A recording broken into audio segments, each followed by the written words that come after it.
హైదరాబాద్ కు తాగునీరు, మూసీకి పునరుజ్జీవం కల్పించాలనే ఉద్దేశంతో చేపట్టనున్న గోదావరి తాగునీటి పథకం 2-3వ దశకు సోమవారం సీఎం రేవంత్ రెడ్డి శంకుస్థాపన చేయనున్నారు.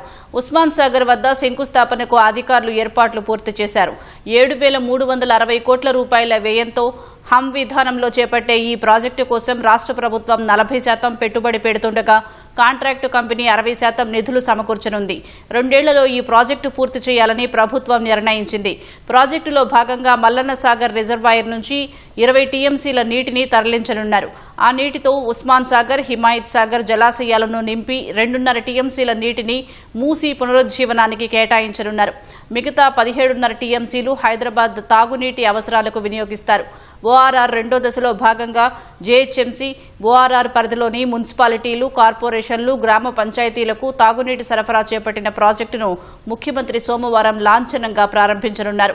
1,200 కోట్లతో చేపట్టిన ప్రాజెక్టులో కొత్తగా ఇటీవల నిర్మించిన 15 రిజర్వాయర్లను రేవంత్ రెడ్డి ప్రారంభించనున్నారు. 14 మండలాల్లోని 25 లక్షల మందికి తాగునీరు అందనుంది.